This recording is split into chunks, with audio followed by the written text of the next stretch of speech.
Welcome to master TV. ఈరోజు ఉదయం discussion చేయడానికి రాజు నేత బీజేవైఎం యువ నాయకులు వచ్చారు.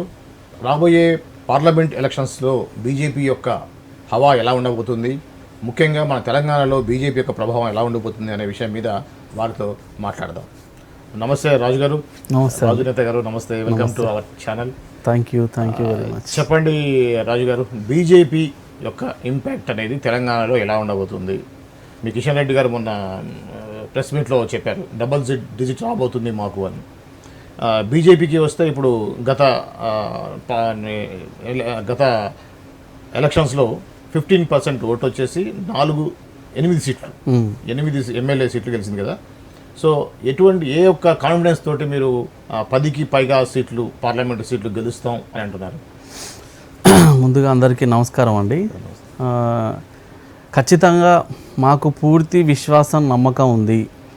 ఈసారి జరిగేటువంటి పార్లమెంట్ ఎలక్షన్లలో తప్పకుండా భారతీయ జనతా పార్టీ మా కిషన్ రెడ్డి గారు చెప్పినట్టు 100% డబల్ డిజిట్ కైవసం చేసుకోబోతుంది తెలంగాణ రాష్ట్రంలో. దీనికి సంబంధించి కారణాలను మనం ఒకసారి ఆలోచన చేస్తే, గత కొన్ని సంవత్సరాల నుంచి తెలంగాణ రాష్ట్రంలో భారతీయ జనతా పార్టీ యొక్క ప్రభావం చాలా బలంగా ఉంది. గ్రామీణ ప్రాంతాలలో, మండల స్థాయిలో, నియోజకవర్గాలలో ఎక్కడ చూసినా కూడా భారతీయ జనతా పార్టీకి ఆదరణ పెరుగుతూ ఉంది, మద్దతు పెరుగుతుంది. అందులో భాగంగా మనం గతంలో చూసాం, జిహెచ్ఎంసీ ఎన్నికల్లో కూడా మనకు ఎన్నడూ లేనంత స్థాయిలో 48 సీట్లు వచ్చినాయి. అంటే గతంలో ఎప్పుడు మాకు 4-5 సీట్లే వచ్చాయి. కానీ హైదరాబాద్ సంబంధించినటువంటి జిహెచ్ఎంసీ ఎలక్షన్లో ఏకాఏకిన మాకు 48 సీట్లు రావడం జరిగింది. అంటే జిహెచ్ఎంసీలో వచ్చాయి. మొన్న ఎమ్మెల్యే ఎలక్షన్స్లో మీకు హైదరాబాద్లో అనుకున్న స్థాయిలో రాలేదు కదా? హైదరాబాద్లో మీరు అన్నట్టు రాలేదు. అయితే మాకు గతం అంటే 2018కి సంబంధించిన ఎన్నికల్లో, డిసెంబర్లో జరిగిన ఎన్నికల్లో మేము ఓన్లీ 1 సీటే గెలిచాం ఎమ్మెల్యే. అది రాజాసింగ్ గారు మాత్రమే. అంబర్పేట కూడా ఓడిపోవడం జరిగింది. కానీ మొన్న జరిగినటువంటి అసెంబ్లీ ఎన్నికల్లో మాకు 8 సీట్లు వచ్చినాయి. 8 సీట్లు రావడమే కాదు, తెలంగాణ రాష్ట్ర వ్యాప్తంగా మీరు ఒకసారి ఓటింగ్ పర్సెంటేజు, ఈ రిజల్ట్స్ని పరిశీలన చేస్తే దాదాపు 25 చోట్ల, ఈ 8 కాకుండా, అంటే 8 సీట్లు మేము గెలిచినాము, 25 చోట్ల మేము స్వల్ప తేడాతోని మేము ఓడిపోవడం జరిగింది. అంటే ఒక 1000 ఓట్లు, 1500 ఓట్లతో మాత్రమే అట్లా ఓడిపోయింది. అంటే దీన్ని బట్టి అర్థం చేసుకోవాల్సిన విషయం ఏంటంటే, తెలంగాణ రాష్ట్రంలో భారతీయ జనతా పార్టీ యొక్క హవా కొనసాగుతుంది. పార్టీకి ఆదరణ పెరిగింది, మద్దతు పెరిగింది, ప్రజల్లో నరేంద్ర మోడీ గారి పట్ల విశ్వాసం పెరిగింది. కాబట్టే కదా మాకు ఇంత ఓటింగ్ పర్సెంటేజ్ వచ్చింది. పర్సెంటేజ్ కూడా మీరు గమనిస్తే మాకు 5-6%, ఈసారి దాదాపు 15-16% ఈరోజు ఓటింగ్ పర్సెంటేజ్ పెరిగింది. సో ఖచ్చితంగా మాకు పూర్తి నమ్మకం, విశ్వాసం ఉంది. ఇంకొకటి మీరు అన్నట్టు అసెంబ్లీ ఎన్నికల్లో 8 వచ్చినాయి కదా, మీరు ఏ రకంగా నేను ఒకటి ఈరోజు చెప్పదలుచుకున్నది ఏందయ్యా అంటే, అసెంబ్లీ ఎన్నికలకు, పార్లమెంట్ ఎన్నికలకు చాలా తేడా ఉంటుంది. పార్లమెంట్ ఎన్నికలు అనేవి జాతీయ స్థాయిలో జరిగేటువంటి ఎన్నికలు. ఖచ్చితంగా ఇప్పుడు జరిగేటువంటి పార్లమెంట్ ఎన్నికల్లో మేము ఏదైతే 400 సీట్లు మేము భారతీయ జనతా పార్టీ కైవసం చేసుకొని అత్యధిక మెజార్టీతోని 3వ అధికారంలోకి రాబోతున్నామని చెప్తున్నామో, దాని మీద స్టాండ్ అయి ఉన్నాము. మోడీ గారి మంత్రము, మోడీ గారి యొక్క అభివృద్ధి మంత్రము, మోడీ గారి యొక్క ఆదరణ, మోడీ గారికి ప్రజల్లో ఉన్నటువంటి మద్దతు, ఇవన్నీ కూడగట్టుకొని 100% మాకు 400 సీట్లు ఈసారి దేశవ్యాప్తంగా జరిగేటువంటి పార్లమెంట్ ఎన్నికలు సీట్లు అంటున్నారు మీరు. ఓన్లీ పర్సనల్గా ఓన్లీ బీజేపీ మాత్రమే 370 దాకా గెలుస్తుందని, మిగిలిన 30 మీతో ఉన్నటువంటి కూటమితో ఉన్నటువంటి వాళ్ళు గెలుస్తారనేది అంటున్నారు. సో అంటే మీకు చంద్రబాబు మీద, ఆంధ్రాలో బీజేపీ మీరు వాళ్ళ మిత్రపక్షాలే కదా, వాళ్ళ మీద మీకు నమ్మకం లేదా? 100% ఉంది. నేనేమంటున్నా అంటే, మీరు కొంతమంది గతంలో కూడా చూడొచ్చు, కావాలని కొన్ని సర్వేలు, అంటే పేపర్లు అయితేనేది, టీవీలు అయితేనేది, కావాలని కొంతమంది తప్పుడు ప్రచారం చేసే ప్రయత్నం చేస్తారు, విష ప్రచారం చేసేటువంటి ప్రయత్నం చేస్తారు. కానీ వీటన్నింటి మధ్యలో తప్పకుండా ప్రజల్లో ఉన్నటువంటి ఆదరణ మాకు తెలుసు, ప్రజల్లో మోడీ గారి మీద ఉన్నటువంటి విశ్వాసం మాకు తెలుసు. కాబట్టి మేము అంత గంటాపదంగా 400 సీట్లు వస్తాయని మేము చెప్పాల్సి. 400 సీట్లు అంటున్నారు, బాగుంది.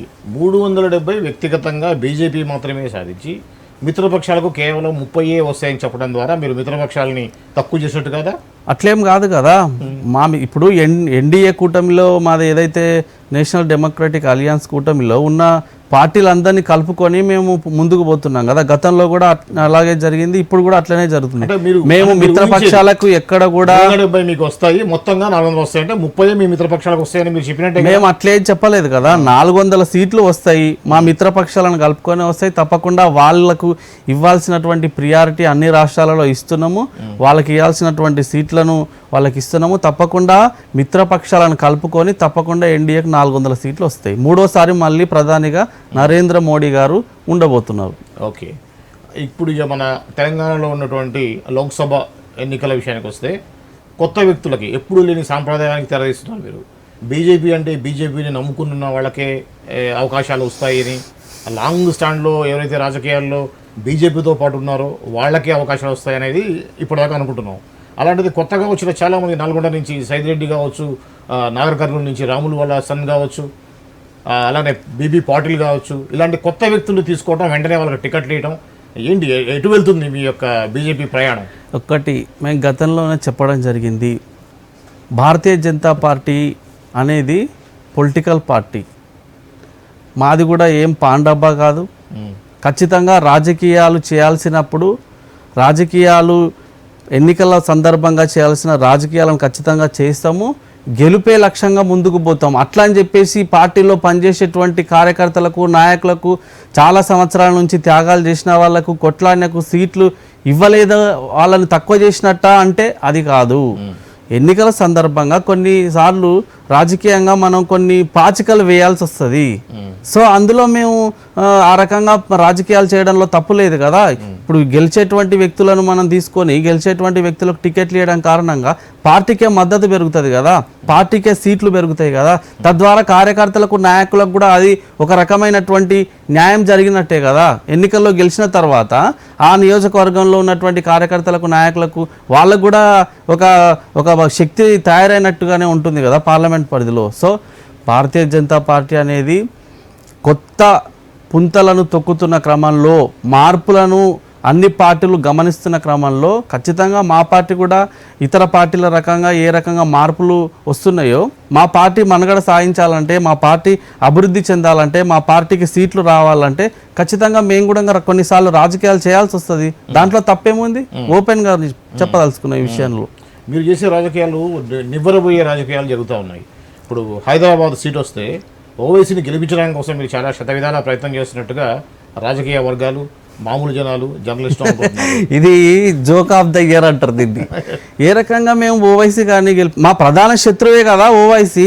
అది బయటికి కనిపించేది మాత్రమే కానీ ప్రధాన మిత్రుడు ఓవైసీ అనేది అనుకుంటున్నారు. 100% ఈ రోజు మా ప్రధాన శత్రువే ఓవైసీ కదా. హైదరాబాదు మహానగరంలో జరుగుతున్నటువంటి అరాచకాలకు, హైదరాబాద్ మహానగరంలో జరుగుతున్నటువంటి మూకల దాడులకు, ఈరోజు పాత బస్తీలో జరుగుతున్నటువంటి అన్యాయాలకు, అక్రమాలకు, దాడులకు కేంద్ర బిందువుగా ఉన్న పార్టీనే ఎంఐఎం పార్టీ కదా. వాళ్ళ మీదనే కదా మేము చాలా సంవత్సరాల నుంచి పోరాడుతున్నటువంటి సందర్భం. వ్యతిరేకంగా ఉండి ఘాటైన విమర్శలు చేసే రాజాసింగ్ని ఎందుకు సస్పెండ్ చేయాల్సి వచ్చింది? ఆ సందర్భంలో, ఎన్నికల సందర్భంలో దేశవ్యాప్తంగా కొంచెం పరిస్థితులు బాగాలేని క్రమంలో ఆ రకంగా చేయాల్సి వచ్చింది. మళ్ళీ ఆయన పార్టీలోకి తీసుకొని టికెట్ ఇచ్చినాం కదా, గెలిచిండు కదా. ఎప్పుడు కూడా పార్టీలో బలమైనటువంటి నాయకులకు, కార్యకర్తలకు పార్టీ ఎప్పుడు అన్యాయం చేయదు. కాకపోతే కాస్త ముందో వెనుకనో లేటుగా అయినా సరే కానీ ఖచ్చితంగా పార్టీ న్యాయం చేస్తుంది.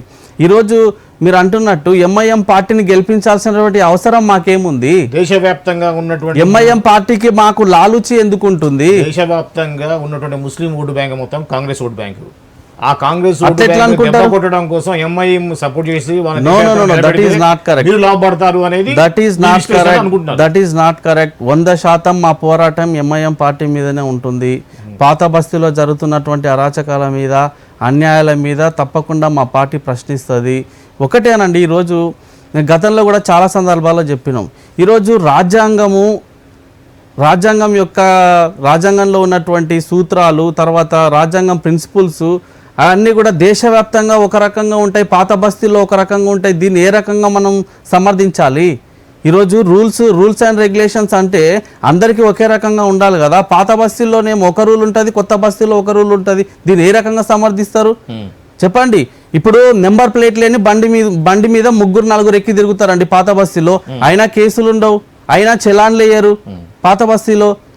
అర్ధరాత్రి తర్వాత షాపులు మూయమని చెప్పేసి పోలీసు వాళ్ళు పోతే వాళ్ళ మీదకే ఎదురుదాడి చేసే ప్రయత్నం చేస్తారు, వాళ్ళని ఎదురు ప్రశ్నించే ప్రయత్నం చేస్తారు.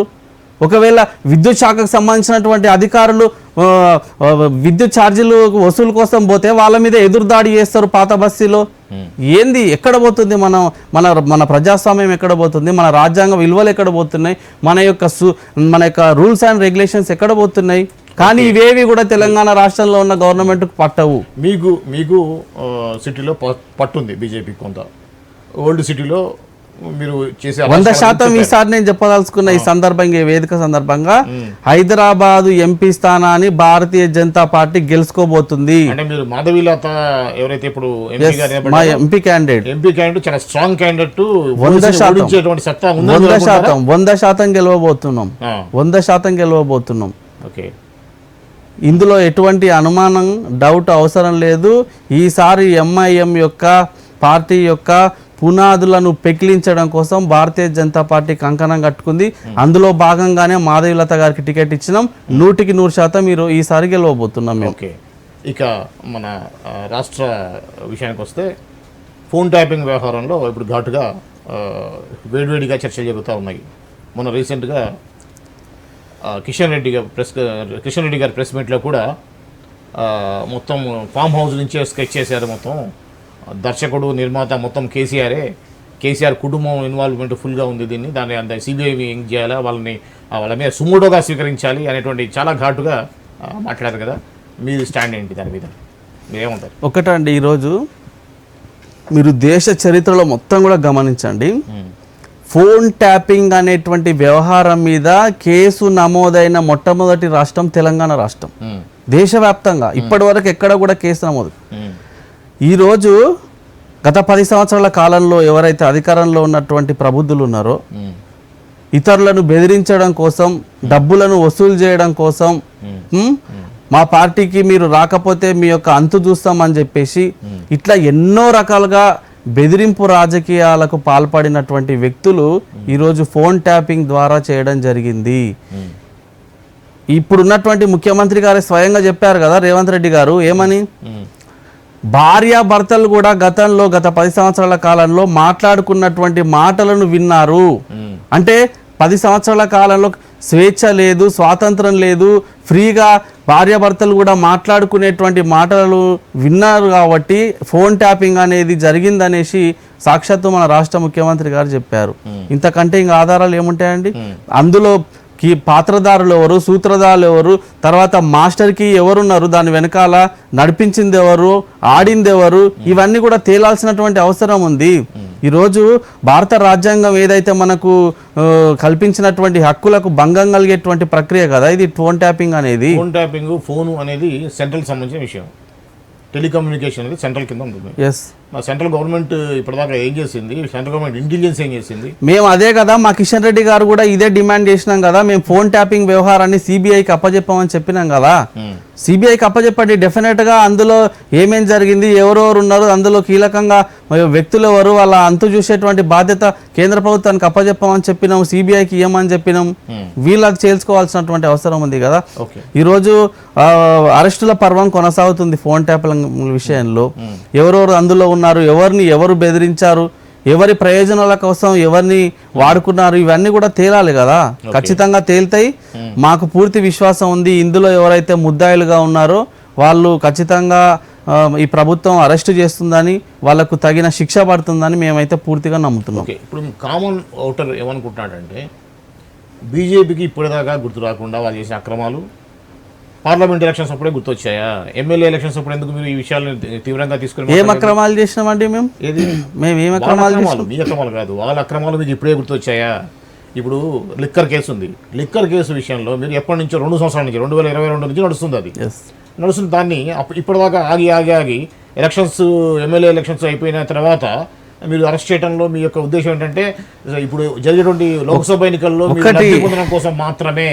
వాలి గారు అంతకుముందు ఆల్రెడీ లోపాయకరంగా మీకు, వాళ్ళకు అండర్స్టాండింగ్ ఉంది అని అనుకుంటున్నాను. వాలి గారు ఒక విషయం చెప్పాను, మీతో పాటు చాలామంది జర్నలిస్టులకు కూడా ఇలాంటి ప్రశ్నలు ఉన్నాయి, నాకు తెలిసి ఈ విషయం. అయితే ఈరోజు అందరూ తెలుసుకోవాల్సినటువంటి విషయం ఏంటంటే అసలు కేంద్ర ప్రభుత్వానికి ఎన్ఫోర్స్మెంట్ డైరెక్టరేట్ ఈడీకి ఏం సంబంధం అండి? చెప్పండి. అంటే మేము ఆడిస్తే ఈడీ ఆడుతుందా అండి? ఒక మాట కాదు కదా. అందుకే ఈ స్పష్టతని ఇవ్వదలుచుకున్నాను నేను ఈరోజు, స్పష్టంగా చెప్పదలుచుకున్నాను. సిబిఐ కానీ ఈడీ కానీ ఇతర స్వతంత్ర దర్యాప్తు సంస్థలు అన్నీ కూడా చట్టం తన పని తాను చేసుకోపోతుందని ఎట్లయితే అంటామో వాటి పని అవి చేసుకొని పోతాయి. సమయం సందర్భం వచ్చినప్పుడు వాళ్ళు ఆధారాలు సంపాదించినప్పుడు కేసులు నమోదు చేసేటువంటి క్రమంలో వాళ్ళ దగ్గర ఉన్న ఆధారాలను కోర్టులో సమర్పించినప్పుడు ప్రూవ్ చేసేటువంటి క్రమంలో వాళ్ళు బలంగా ఉన్నప్పుడు వాళ్ళ పని వాళ్ళు చేస్తారు. దానికి బీజేపీ పార్టీకి లింక్ ఏందండి? అప్పుడు అరెస్ట్ చేస్తున్నారు కదా, చేయలేదు, ఇప్పుడు అరెస్ట్ చేస్తారంటే ఈడీకి వాళ్ళ దగ్గర బలమైనటువంటి సాక్ష్యాలను సమకూర్చుకోవడంలో లేట్ అయింది కావచ్చేమో. దానికి భారతీయ జనతా పార్టీకి లింకు పెట్టి ముడి పెడితే దాని ఏం సంబంధం అండి? సో కాబట్టి అన్నీ కూడా రాజకీయంగా చేసేటువంటి కొన్ని ఆరోపణలు తప్ప there is no issue, there is no relationship between ED and Bharatiya Janata Party. ED Modi మాటినకపోతే దాడి, ఇది కామన్గా మనుషులు అనుకునేది. అదంతా చెప్తున్నా కదా, రాజకీయంగా మా మీద విషయం కక్కేవాళ్ళు, రాజకీయంగా మా మీద అసత్య ప్రచారం చేసేవాళ్ళు, రాజకీయంగా మమ్మల్ని ఇబ్బంది పెట్టాలనే ప్రయత్నం చేసేవాళ్ళు, పొద్దున్న లేసే మా మీద దుమ్మెత్తిపోయాలనుకునే వాళ్ళు మాత్రమే మాట్లాడేటువంటి మాటలు.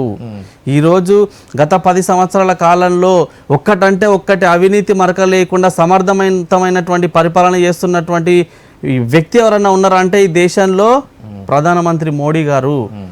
అటు రైతులకు, ఇటు మహిళలకు, ఇటు యువకులకు, అందరికీ, అన్ని వర్గాల వారికి, కుల మతాల తావు లేకుండా ఎవ్వరికి కూడా అందరికీ కూడా ప్రయోజనాలు చేకూర్చి అందరినీ కరోనా కష్టకాలంలో కాపాడినటువంటి యుగ పురుషుడు ఈరోజు ప్రధానమంత్రి నరేంద్ర మోడీ గారు. అందుకే కదా ఈరోజు దేశవ్యాప్తంగా మోడీ గాలి వీస్తుంది, బీజేపీ గాలి వీస్తుంది, 400 సీట్లు వస్తాయని మేము ఎందుకు చెప్తున్నాము? ఈరోజు కరోనా కష్టకాలంలో చూడండి, మీరు గమనించిరో లేదో, ఒక ఇంట్లో ఒక భార్య ఒక భర్తకు అన్నం పెట్టలేనటువంటి పరిస్థితి ఉండే, ఇబ్బందులు కరోనా వచ్చిన సందర్భంగా ఒక భర్త ఒక వాళ్ళ భార్యకు కానీ పిల్లలకు కానీ చూసుకోలేనటువంటి పరిస్థితి ఉండే. అట్లాంటి కరోనా కష్టకాలంలో ఫ్రీ వ్యాక్సినేషన్ ఇచ్చి దేశ ప్రజల యొక్క ఆరోగ్యాన్ని కాపాడి వాళ్ళ జీవితాలను కాపాడినటువంటి వ్యక్తి ఈరోజు మోడీ గారు కదా. ఇది దేశం మొత్తం చూసింది కదా గతంలో. ప్రజల కోసం ఇంతకంటే ఎక్కువ ఏం చేస్తుంది? కాబట్టి ఖచ్చితంగా మాకు అనుమానం లేదు, 100% మాకు పార్లమెంట్ ఎన్నికల్లో అత్యధిక స్థానాలు వస్తాయి. ఓకే, ఇందాక మీరు మాట్లాడుతూ రైతుల కోసం అన్నారు. నిన్న మీరు మీ యొక్క ఆధ్వర్యంలో, బీజేపీ ఆధ్వర్యంలో రైతు దీక్షలు జరిగాయి. ఎస్, ఓకే, మండలాల వారీగా చేశారు. అది జనాలు నవ్వుకునేది ఏంటంటే, రైతుల మీద కాల్పులు చేసిందే, పంజాబ్లో రైతులు ధర్నాలు చేస్తుంటే కాల్పులు చేసినటువంటి ఈ బీజేపీ గవర్నమెంట్, వీళ్ళు రైతుల కోసం పోరాటం ఏంటి, వీళ్ళకి నైతిక హక్కు ఉందా, నైతిక ఇది ఉందా అనేది. ఎవరు చేసిరండి కాల్పులు? ఎవరు చేసి? పంజాబ్ లో జరిగింది ఏంటి? పంజాబ్ లో మేము కాల్పులు రైతుల మీద చేసినామా? అంటే ఛార్జీలు, రైతుల గురించి మాట్లాడిన మొట్టమొదటి పార్టీ భారతీయ జనతా పార్టీ కదా. ఈరోజు రాష్ట్రంలో గతంలో రైతు బంధు ఇవ్వకపోతే, తెలంగాణ రాష్ట్రంలో రైతులకు సబ్సిడీ కింద ఎరువులు ఇవ్వకపోతే, రైతులకు విత్తనాలు ఇవ్వకపోతే, రైతులకు నాణ్యమైనటువంటి యూరియా బస్తాలు ఇవ్వకపోతే, రైతులకు రైతు బీమా పడకపోతే, రైతు బంధు ఇవ్వకపోతే, వాటన్నిటి మీద ప్రశ్నించినటువంటి పార్టీ ఈరోజు భారతీయ జనతా పార్టీ కదా. గతంలో రైతు చట్టం, రైతు ఆత్మహత్యలు చేసుకోకుండా, రైతు ఆత్మహత్యలు చేసుకోకుండా రైతులను కాపాడాలని కొట్లాడిన పార్టీ భారతీయ జనతా పార్టీ కదా గతంలో.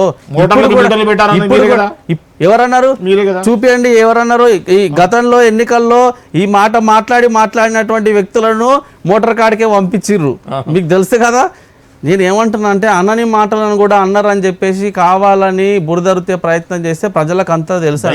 ప్రెస్ మీట్ లోనో జనాల్లో అంటాం కాదు, పార్టీకి అల్టిమేటంగా మీకు కొన్ని సబ్సిడీలు కావాలి ఎక్కడ కూడా అనలేదు. ఈరోజు రైతు పక్షపాత ప్రభుత్వం భారతీయ జనతా పార్టీ ప్రభుత్వం. ఎక్కడ కూడా రైతులను అవమానపరిచేటువంటి కార్యక్రమాలు ఎక్కడ చేయలేదు గతంలో, చెయ్యబోము. ఇప్పుడు కూడా మేము మండలాల వారీగా తెలంగాణ రాష్ట్రంలో రైతు దీక్షలు పెట్టినాం. నిన్న ఎందుకోసం? మీరు కాంగ్రెస్ పార్టీ ప్రభుత్వంలోకి వస్తే మేము 2 లక్షల రూపాయలు రుణమాఫీ వెంటనే చేస్తామని చెప్పారు. 100 రోజులు దాటింది, అయినా కూడా చేయలేదని మేము ప్రశ్నించడం కోసం మండలాల వారీగా రైతు దీక్షలు పెట్టినాము. తర్వాత రైతులకు సంబంధించినటువంటి అనేక ప్రయోజనాలు చేకూరుస్తామని చెప్పారు, ఏవి కూడా నెరవేర్చలేదు. రైతులకు రైతు బంధు పెంచుతామని చెప్పిర్రు, ఇస్తున్నటువంటి దాన్ని 6,000 ఉన్న దాన్ని 7,000 15,000 చేస్తామని చెప్పిర్రు, అది కూడా చేయలేదని మేము పోరాటం చేస్తున్నాం. ఇవే కాదు, కాంగ్రెస్ పార్టీ ప్రకటించినటువంటి 6 గ్యారంటీలు ఏవైతున్నాయో 6 గ్యారంటీలు ఎక్కడ కూడా అమలు కావడం లేదని చెప్పేసి ప్రశ్నిస్తున్నటువంటి పార్టీ, ఈరోజు ప్రజల పక్షాన నిలబడ్డటువంటి పార్టీ, ప్రజల పక్షాన కొట్లాడుతున్న పార్టీ, ప్రజల పక్షాన గలమెత్తుతున్నటువంటి పార్టీ ఈరోజు భారతీయ జనతా పార్టీ కదా. సో రైతులకు మీరు అన్నారు ఇందాక, రైతులకు ఉత్తర భారతంలో కాల్పులు చేసిరు కదా అని చెప్పేసి, ఈరోజు రైతుల పక్షాన నిలబడి పిఎం కిసాన్ సమ్మాన్ నిధి ద్వారా రైతులకు 6,000 రూపాయలు ఇస్తున్నటువంటి ప్రభుత్వం భారతీయ జనతా పార్టీ ప్రభుత్వము. రైతులకు సబ్సిడీ కింద ఎరువులు ఇస్తున్నటువంటి ప్రభుత్వం భారతీయ జనతా పార్టీ ప్రభుత్వం. రైతులకు సబ్సిడీ కింద యూరియాలు ఇస్తున్నటువంటి ప్రభుత్వం భారతీయ జనతా పార్టీ ప్రభుత్వం. రైతులకు పిఎం కిసాన్ క్రెడిట్ కార్డు ద్వారా భూసార పరీక్షలు జరిపి వాటికి సంబంధించినటువంటి ఇంకా ఏమైనా రైతులకు అవసరాలు ఉంటే తీర్చడం కోసం కంకణం కట్టుకున్నటువంటి పార్టీ ఈరోజు భారతీయ జనతా పార్టీ. రైతుల కన్నీళ్లు దూర్చేటువంటి పార్టీ భారతీయ జనతా పార్టీ. రైతు ఆత్మహత్యలను ఆపడానికి ప్రయత్నం చేస్తున్నటువంటి పార్టీ భారతీయ జనతా పార్టీ. ఇన్ని రకాలుగా భారతీయ జనతా పార్టీ దేశవ్యాప్తంగా ఉన్నటువంటి రైతుల కోసం పోరాడుతుంటే, వాళ్ళ కోసం ఆలోచన చేస్తుంటే, కొంతమంది ప్రబుద్ధులు మా మీద విష ప్రచారం చేసేటువంటి ప్రబుద్ధులు, మా ప్రతిపక్షాలలో ఉన్నటువంటి పార్టీలు ఏదైతే ఉన్నాయో మా మీద కావాలని అసత్య ప్రచారం చేస్తున్నారు, కావాలని విషం జిమ్మేటువంటి ప్రయత్నం చేస్తున్నారు. రైతులు ఎక్కడ కూడా ఈ ప్రతిపక్ష పార్టీలను నమ్మలేదు గతంలో, ఇప్పుడు కూడా నమ్మరు. ఓకే, ఇప్పుడు మీ యొక్క బీజేపీ పార్టీని విస్తరించే దాంట్లో భాగంగా సౌత్ ఇండియాలో అవకాశం ఉన్నటువంటి ఏకైక రాష్ట్రం తెలంగాణని గుర్తించి తెలంగాణలో పాచికలు కదిపే భాగంగా ఈసారి ఎన్నికల్లో వెళ్తున్నారు. సో ఈ ఎన్నికల్లో మీరు అనుకున్నటువంటి మెజారిటీ స్థానాలు గెలిస్తే డబల్ డిజిట్కి వెళ్తే, ఇప్పుడు ఆల్రెడీ ఉన్నటువంటి స్థానిక కాంగ్రెస్ ప్రభుత్వాన్ని కొల్లగొట్టడానికి ఇంకో షిండేని తయారు చేస్తున్నారు అని చెప్పి అంటున్నారు. ఎంతవరకు నిజం? ఎవరు షిండే మీరే చెప్పాలి. మరి మీ ఎమ్మెల్యే విశ్వేశ్వరరెడ్డి గారు చెప్పారు కదా, కోమటిరెడ్డి ఇంకో షిండే కాబోతున్నాడు, ప్రభుత్వం కూలిపోతుంది ఎలక్షన్స్ తర్వాత అంటున్నారుగా. ఒక్కటండి, మేము ఒకటే విశ్వాసంగా ఒకటే నమ్మకంతో ముందుకు పోతున్నాం. గత 10 సంవత్సరాల కాలంలో మేము చేసినటువంటి అభివృద్ధి కార్యక్రమాల మీద ప్రజలకు వివరించే ప్రయత్నంలో నిమగ్నమై ఉన్నాము. వాటిని చాలా క్లియర్గా ప్రజల్లోకి తీసుకుపోవడం కోసం గ్రామీణ ప్రాంతాల్లో, మండల స్థాయిలో, నియోజకవర్గాలలో పని జరుగుతూ ఉంది. మాకు నమ్మకం ఎక్కడ కుదిరిందంటే, గతంలో జరిగిన అన్ని ఎన్నికలను మనం ఒకసారి సూచాయకంగా తీసుకొని పరిశీలన చేస్తే ఓటింగ్ శాతము, ఓట్ల శాతము, తర్వాత సీట్ల పెంపకం కూడా జరిగింది తెలంగాణ రాష్ట్రంలో. కాబట్టి ఇంకా కొంచెం కష్టపడితే 100% తెలంగాణలో భారతీయ జనతా పార్టీకి అవకాశాలు ఉన్నాయి. ప్రభుత్వాన్ని ఏర్పాటు చేయడం కోసం, పార్టీని ఇంకా విస్తరించడం కోసం, మీరు అన్నట్టు దక్షిణాది రాష్ట్రాల్లో పార్టీని విస్తరించడం కోసం తెలంగాణ రాష్ట్రాన్నే ఎందుకు కేంద్రంగా ఎందుకున్నానంటే, ఇక్కడ ప్రజల్లో మోడీ గారి మీద విశ్వాసం పెరిగింది. భారతీయ జనతా పార్టీ అయితేనే ప్రజలకు అభివృద్ధి చేయగలుగుతుంది, తెలంగాణ రాష్ట్రాన్ని అభివృద్ధి చేయగలుగుతుంది అని చెప్పేసి ప్రజలు కూడా విశ్వాసంతో నమ్ముతూ ఉన్నారు. ఎందుకంటే కొన్ని ఉదాహరణలు చెప్తాను నేను. ఈరోజు తెలంగాణ రాష్ట్రానికి మోడీ గారు లక్షల కోట్ల రూపాయలు కేటాయించి తెలంగాణ రాష్ట్రాన్ని అభివృద్ధి చేయడం కోసం ఆలోచన చేశారు గతంలో, ఇప్పుడు కూడా ఆలోచన చేస్తున్నారు. అందులో భాగంగా తెలంగాణ రాష్ట్రానికి సంబంధించి 30 లక్షల మంది రైతుల ఖాతాల్లో పిఎం కిసాన్ సమ్మాన్ నిధి ద్వారా 6,000 రూపాయలు ప్రతి సంవత్సరం జమ చేస్తున్నటువంటి సందర్భం. ఇది కాకుండా దాదాపు 3 కోట్ల ఇండ్లను ప్రధానమంత్రి ఆవాస్ యోజన కింద దేశవ్యాప్తంగా కడితే దాంట్లో కూడా తెలంగాణ రాష్ట్రం యొక్క వాటా ఖచ్చితంగా ఉంది. దీంతోపాటు జిఎస్టీకి సంబంధించినటువంటి నిధులు మిగతా రాష్ట్రాల కంటే త్వరితగతిన తెలంగాణ రాష్ట్రం అభివృద్ధి చెందాలని చెప్పేసి రివర్స్ జిఎస్టీకి రావాల్సినటువంటి నిధులు ఏవైతున్నాయో తెలంగాణకు కేటాయిస్తున్నారు. ఇవి కాకుండా ప్రధానమంత్రి జల్ జీవన్ యోజన కింద, ప్రధానమంత్రి సురక్ష బీమా యోజన కింద, ప్రధానమంత్రి ఆవాస్ యోజన కింద ఇట్లా అనేక రకాలుగా ఈరోజు మన రాష్ట్రానికి రావాల్సినటువంటి నిధులనన్నీ కూడా కేటాయిస్తున్నారు. ఇది కాకుండా 6,500 కోట్ల రూపాయలతో రామగుండం ఎరువుల ఫ్యాక్టరీని మళ్ళీ తెరిపించి మరమ్మతులు చేపించి రైతులకు ఉపయోగపడే విధంగా చేసినటువంటి పార్టీ ఈరోజు భారతీయ జనతా పార్టీ. ఎన్నడూ లేనట్టుగా అంటే గత కాంగ్రెస్ పార్టీ హయాంలో ఎన్నడూ జరగలేనటువంటి అభివృద్ధి ఈరోజు తెలంగాణ రాష్ట్రంలో జాతీయ రోడ్డు రైలు రవాణా మార్గాలు ఏ రకంగా అభివృద్ధి చెందినో మీరు ఒకసారి ఆలోచన చేయండి. నేషనల్ హైవేస్ కనెక్టింగ్ ఏ రకంగా అభివృద్ధి చెందింది. ఈరోజు రైలు ప్రాజెక్టులకు సంబంధించి వందే భారత్ రైలు నుంచి మొదలు పెట్టుకుంటే ట్రాక్లను పెంచడంతో పాటు రైళ్లను ఎక్కువ కేటాయించడం, రైల్వే బడ్జెట్ని ఎక్కువ కేటాయించడం, ఇట్లా అనేక రకాలుగా ఈరోజు తెలంగాణ రాష్ట్రానికి అనేక అభివృద్ధి కార్యక్రమాలు చేసినటువంటి పార్టీ ఈరోజు భారతీయ జనతా పార్టీ. సో కాబట్టి మేము ఎందుకు ఈ అన్ని విషయాలు చెప్పొస్తుందంటే ప్రజలకు ఈ విషయాలు ఇప్పటికే తెలిసి ఉన్నాయి. ప్రజల మనసుల్లో ఈసారి ఖచ్చితంగా మోడీ గారికి ఓటేయాలి. 17 స్థానాల్లో తెలంగాణ రాష్ట్రంలో అత్యధిక స్థానాలు బీజేపీ పార్టీకి కట్టబెడితే కేంద్రంలో బీజేపీ ఉంటుంది, ఇక్కడ కూడా ఎక్కువ స్థానాలు ఎంపీగా ఉంటే ఖచ్చితంగా కేంద్రం నుంచి రావాల్సినటువంటి నిధులన్నీ కూడా తెలంగాణకు వస్తాయి. తెలంగాణ రాష్ట్రం కూడా అన్ని రాష్ట్రాలతో సమానంగా అభివృద్ధి చెందుతున్న ఉద్దేశం ప్రజల్లో ఉంది. దాన్నే మేము ఇంకా మరింత వివరంగా వివరించే ప్రయత్నం చేస్తున్నాం. ఓకే, తెలంగాణలో ఇప్పుడు ఎంపీ స్థానాల గురించి గట్టి ప్రయత్నం చేస్తున్నారు, అది ఒప్పుకుంటా. అదే ప్రయత్నం ఎమ్మెల్యే ఎలక్షన్స్ అప్పుడు, అసెంబ్లీ ఎలక్షన్స్లో ఎందుకు మీరు అంత సీరియస్గా ఎందుకు తీసుకోలేదు అని అంటున్నా అంటే ఫుల్ స్వింగ్లో చాలా సెకండ్ పొజిషన్ ఉన్నటువంటి బీజేపీ టీఆర్ఎస్కి సరైన ప్రత్యర్థి, సరైన పార్టీ ఏదైనా ఉంటే బీజేపీ అని ఎలక్షన్స్ 1 year ముందు వరకు కూడా అటువంటి ఇదే ఉంది. ఎప్పుడైతే మీరు బండి సంజయ్ గారిని తీసేశారో అప్పుడే మీకు బీఆర్ఎస్కి ఒక లోపాయకర ఒప్పందం జరిగింది. అందుకోసం దూకుడుని తగ్గించడం కోసం మాత్రమే బండి సంజయ్ తీసేశారు. ప్రతిపక్షాలు చేస్తున్నా ఆరోపణలు మీరు చేస్తున్నా, మీ మనసులో ఉందో అర్థం కావట్లేదు. కానీ మేము ఎమ్మెల్యే ఎలక్షన్స్లో, అసెంబ్లీ ఎలక్షన్స్లో ఫైటింగ్ చేయలేదు అనడం తప్పు. ఎందుకంటే నాకు తెలుసు, స్వయంగా నేను ఉన్నా కాబట్టి.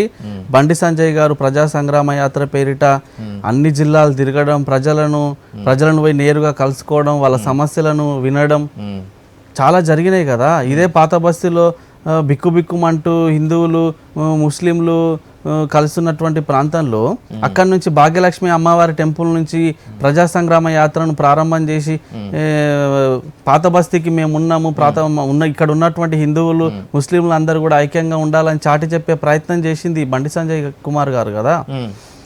అదే రకంగా రాష్ట్ర వ్యాప్తంగా మొత్తం కూడా ప్రజా సంగ్రామ యాత్ర పేరిట ప్రజల వద్దకు వెళ్ళి సమస్యలను విని వాళ్ళ సమస్యలను పరిష్కారం చేసే వైపుగా ఆలోచన చేసినాం కదా.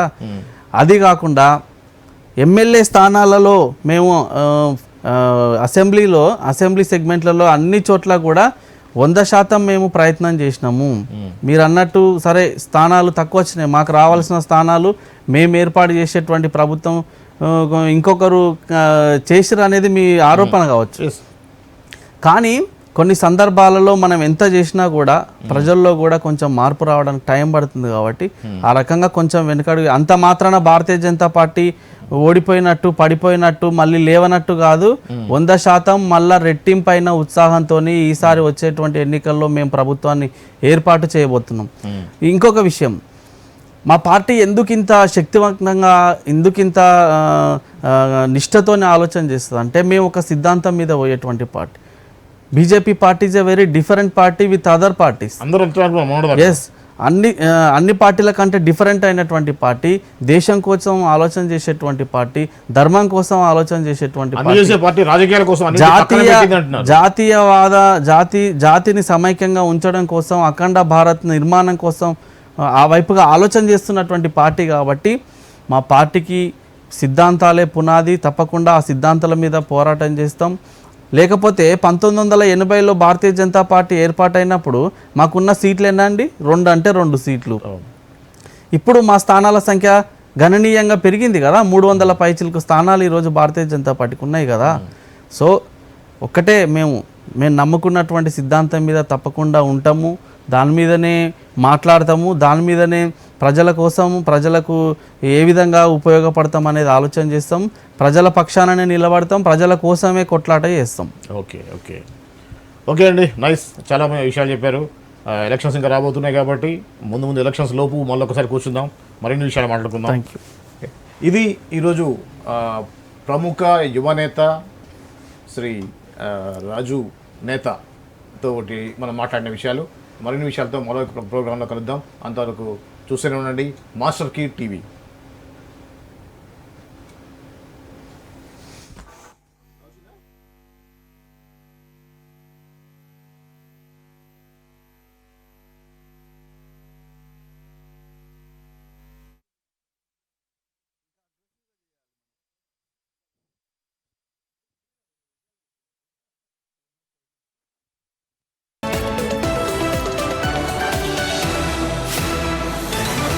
Like, share and subscribe Master Key TV.